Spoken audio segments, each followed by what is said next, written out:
ఈ దినం కానీ ఆంధ్రజ్యోతి కానీ ఈరోజు హెడ్డింగ్స్లో ఏం పెట్టి ఉంటాయి? సెకండ్ ఛార్జ్ షీట్ వేసిన తర్వాత అంతా జగన్మోహన్ రెడ్డి, అంతా ఆయనే చేశారు. స్పష్టం చేసిన సిట్టు ఆరోపిస్తుందండి, తీర్పు ఇచ్చేది కోర్టు. అభియోగం చేసినంత మాత్రాన అభియోగం చేశారు చూసారా అతనే అని గూట్లు పెద్దవి చేసే అంత ఏముంటుంది అక్కడ? పదే చెప్తానే ఉన్నాము.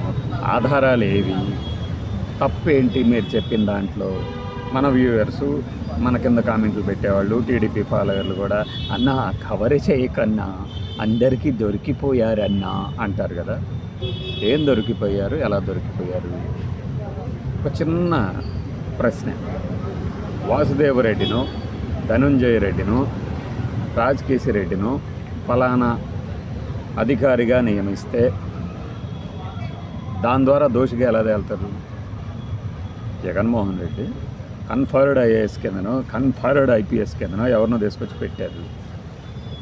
దాంట్లో అవినీతికి ఏంటి సంబంధం? ఆయన డబ్బులు తీసుకొని వాళ్ళ దగ్గర వీళ్ళని కన్ఫర్డ్ ఐఏఎస్గా కన్ఫర్డ్ ఐపీఎస్గా ఏమైనా నియమించారా? అలా ఏమైనా పట్టుబడ్డాయా? కాదు కదా. మీరు చెప్తున్నది ఏమిటి? ఇలా వాసుదేవరెడ్డిని బెవరేజెస్ కార్పొరేషన్ ఎండీగా చేయడం వెనక ఉద్దేశం అదే. తాను చెప్పినట్లల్లా ఆడే ఒక బొమ్మని తీసుకొచ్చి పెట్టారు అని నిరూపించాలి కదా. ముఖ్యమంత్రి స్థాయిలో సంతకాలు పెడితే దోషులైపోతారా? మరి ముఖ్యమంత్రి గారు నియామక పత్రాల మీద సంతకం పెడితేనే రిక్రూట్ అయ్యే వాళ్ళందరూ కూడా చేసే పనులకి ముఖ్యమంత్రి జవాబుదారీ అవుతాడా? గవర్నర్ గారు అపాయింట్ చేస్తారు, ముఖ్యమంత్రి గారు కూడా ప్రమాణ స్వీకారం ఆయన ద్వారానే చేస్తారు. ఆయనకి ఏమన్నా కడతారా ఏంటి? ఇలానే ఉంటుంది కోర్టులో.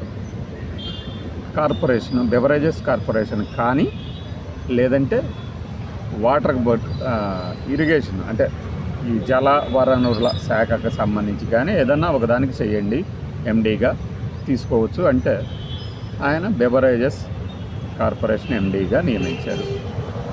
ఆయన్ని అలా కాదు ఇలా చేస్తే బాగుంటుందని ఏది జూలైలో చేస్తే సెప్టెంబర్లో అప్పుడున్న ప్రభుత్వ ప్రధాన కార్యదర్శి ఎల్వి సుబ్రహ్మణ్యం గారు సూచించారట. లేదు నేను ఇప్పటికే నిర్ణయం తీసుకున్నాను కదా, జీవో ఇచ్చేసా కదా అన్నారట. ఇందులో తప్పేముంటుంది? ఎల్వి సుబ్రహ్మణ్యం గారు ఇప్పుడు వచ్చేసి ఏమిటో మరి ఆయన నేను అప్పుడు చెప్పినా కూడా అంత అని చెప్తే దాన్ని ఎవరు పట్టించుకుంటారు? ప్రభుత్వ ప్రధాన కార్యదర్శి 2 పదవుల్లో ఒకదాన్ని సూచించాడు, ఈయన ఒకదానికి ఆల్రెడీ ఇచ్చాను కదా అన్నారు. ఇది ఏదైనా ఆంధ్రజ్యోతి పత్రికల కథనం సారాంశమే సిట్టి చెప్పిందట. నెక్స్ట్ ధనంజయ రెడ్డి, రాజకేశి రెడ్డి, బాలాజీ గోవిందప్ప, ఇంకా చాలామంది మునియప్పలు వీళ్ళందరూ కలిసి ఇలా స్కామ్ చేశారు. ప్రతిసారి రజత్ భార్గవ ప్రత్యేక కార్యదర్శి మెమోలు ఇచ్చారట, తప్పులు జరుగుతున్నాయి అని. తప్పులు ఇచ్చిన ప్రతిసారి మెదలకుండా ఉండి ధనంజయ రెడ్డి గారు అప్పుడు రాటిఫై చేయాలని కోరారు అన్నది.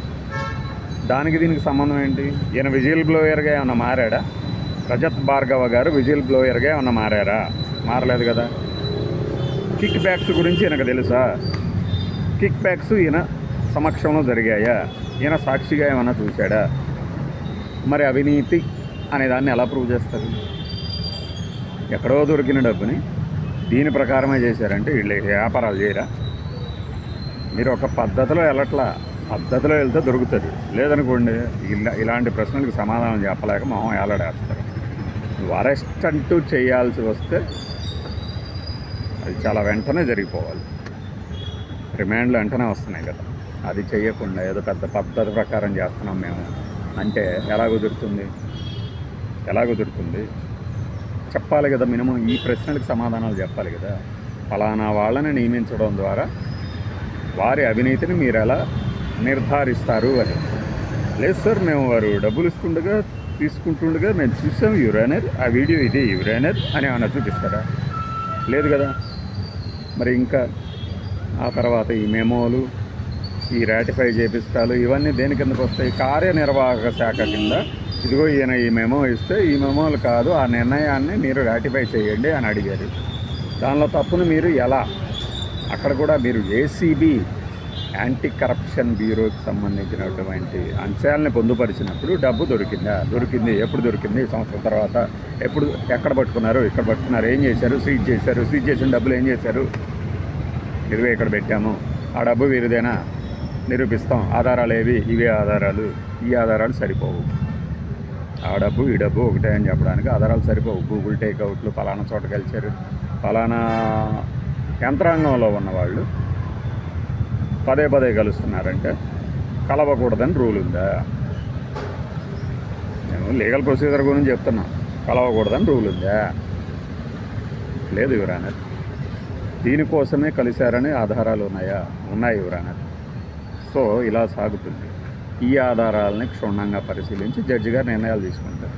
మనం వాయిదాలు పడుతున్నాయి అనుకుంటాం, కానీ ఆయన వాయిదా వేసిన సమయంలో ఆయన తీసుకునే సమయం దీనికోసమే, ఆధారాలు పరిశీలించడానికే. 200 పేజీలతో సెకండ్ ఛార్జ్ షీట్ వేసాం, అత్యంత భద్రతల మధ్య తీసుకెళ్లారు అంటే ఏంటి భద్రత? వాడు బండి మీద తీసుకెళ్తున్నాడు, ఒకడే వెనక పట్టుకొని ట్రంక్ పెట్టి మొయిలాకి తీసుకుపోతా ఉన్నాడు. అదే అత్యంత భద్రత. ఛార్జ్ షీట్కి కూడా భద్రత అంటే ఏదో జరిగిపోతుంది, something is going to happen అని చెప్పేసి ఒక మిస్టీరియస్ సస్పెన్స్ క్రియేట్ చేయడానికి. ఏముండదు తొక్క, ప్రతి కోర్టులో ప్రతి కేసుకు సంబంధించి దాఖలు చేసినట్టే చేస్తారు. 200 పేజీలు అంటే ఇదే పెద్ద విషయమేం కాదు. మామూలు కేసులకు కూడా ఉంటాయి చూడండి, ఇంత దస్త్రం ఉంటుంది. కోర్టులోకి వెళ్ళి చూస్తే మీకు కనపడుతుంది. మనం ఒక తావు వ్యాసం రాసుకొని ఇదిగో ఇంత అవినీతి లేకపోతే ఇన్ని పేజీలు రాస్తారంట. ఇప్పుడు నేను చెప్పిందంతా రాసుకుంటూ పోతేనే కనీసం 10 పేజీలు వస్తాయి, కనీసం 10 పేజీలు.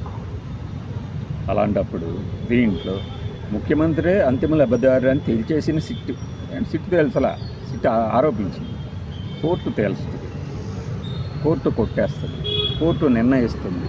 మీరో నేనో ఇంకొకళ్ళు కాదు. అది కొత్తగా ఏమైనా ఇందులో చెప్పారా? కొత్తగా ఒక్క పాత్ర ఇందులో ఏమైనా చెప్పారా? ఈ రోజు వరకు డిస్టిలరీల యజమానులతో వీళ్ళు ఎందుకు ముఖాముఖి చేయట్లే ఇంటర్వ్యూలు? మామూలుగా అయితే చేసేవాళ్ళు కదా, ఫలానా నిందితుడు ఇలా వాపోతున్నాడు అని, మమ్మల్ని బెదిరిస్తున్నారు అని, అప్పట్లో బెదిరించారు అని చెప్పచ్చు కదా. చెప్పరే, ఎందుకు? ఆలోచించండి.